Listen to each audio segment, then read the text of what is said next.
Shalom, selamat pagi buat kita semua, selamat beribadah di rumah masing-masing. Saudara, di Galatia 5 ayat 1 dikatakan, supaya kita sungguh-sungguh merdeka, Kristus telah memerdekakan kita.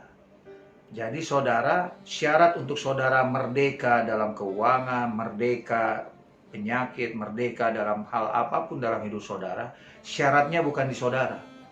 Syaratnya itu di Kristus. Dan Alkitab mengatakan Kristus telah memerdekakan kita. Dan karena Kristus telah memerdekakan kita, ayat berikutnya mengatakan, karena itu berdirilah teguh dan jangan mau lagi dikenakan kuk perhambaan. Amin. Bagaimana cara kita berdiri teguh? Waktu kita sakit kita katakan, Kristus oleh bilur-bilurnya sudah menyembuhkan kita.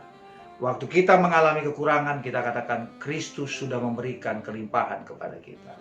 Tahu saudara, status kita kaya itu bukan karena kita punya uang atau tidak punya uang. Status kita kaya karena Yesus sudah miskin bagi kita. Amin. Status kita juga sembuh karena Yesus sudah menderita bagi kita.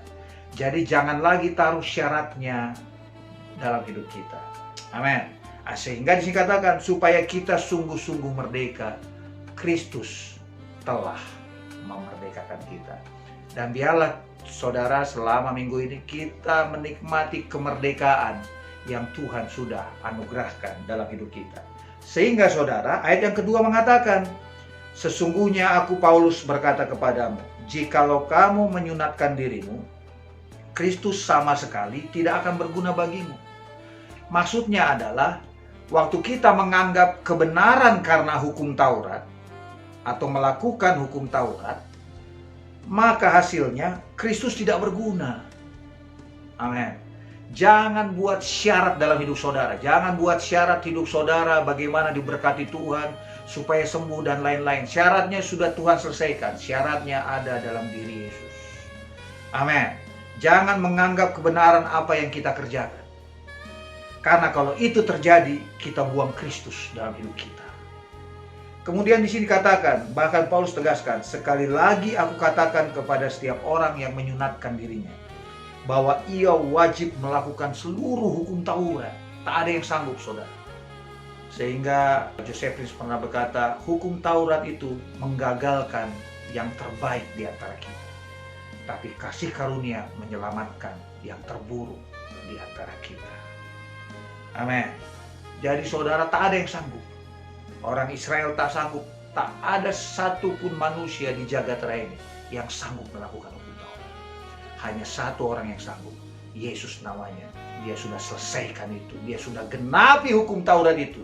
Supaya saudara dan saya menerima kemerdekaan dari dia. Kemudian apa yang terjadi selanjutnya? Ayat yang keempat. Kamu lepas dari Kristus. Bayangkan saudara. Yang membuat Kristus tidak berguna, yang membuat Kristus lepas saudara, bukan dosa. Tapi waktu kita menganggap kebenaran karena hukum Taurat. Yang memisahkan saudara dan saya adalah hukum Taurat itu. Saya cerita sedikit saudara, sebelum hukum Taurat ada, sudah ada dosanya di dunia ini. Tapi dosa itu tidak dihitung karena tak ada hukum Taurat. Tapi waktu hukum Taurat diperkenalkan, sebenarnya apa yang terjadi? Orang Israel bilang, kami nggak mau dekat-dekat sama Tuhan, kami nggak mau punya hubungan dengan Tuhan. Apapun yang Tuhan suruh kami kerjakan, kami kerjakan.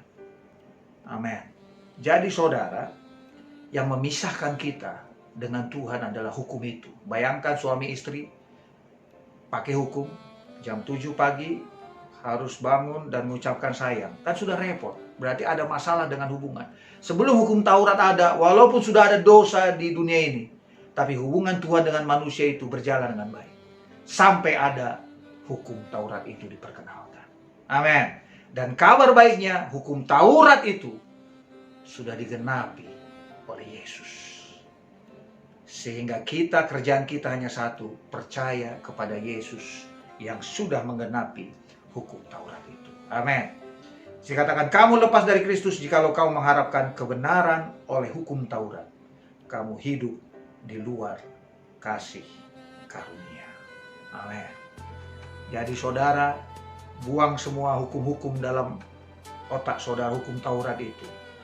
Saudara diberkati karena Kristus sudah melakukan semua hukum Taurat itu. Yang terakhir dikatakan, sebab oleh roh dan karena iman kita menantikan kebenaran yang kita harapkan. Sehingga sekarang bagaimana kita hidup, saudara? Kita hidup dengan iman. Amin. Iman kepada anak manusia itu, iman kepada Yesus. Iman Tuhan Yesus sudah membuat kita kaya karena Dia sudah miskin. Iman karena kita sudah disembuhkan karena Dia sudah terluka oleh bilur-bilurnya. Kita sudah sembuh. Mari kita berdoa. Bapa, terima kasih Tuhan buat pagi hari ini. Biarlah semua jemaat yang mendengarkan firman ini Tuhan, menerima kesehatan, menerima kesembuhan, menerima kelimpahan yang daripada Tuhan. Dan kalau ada jemaat kami yang sakit Tuhan, Engkau sembuhkan pada saat ini juga. Kalau ada jemaat yang kekurangan, Engkau berikan kelimpahan pada saat ini juga. Kalau ada yang membutuhkan sukacita, Engkau anugerahkan sukacita dalam hidup mereka. Karena biarlah mereka tahu Tuhan, bahwa mereka sudah dimerdekakan oleh Engkau.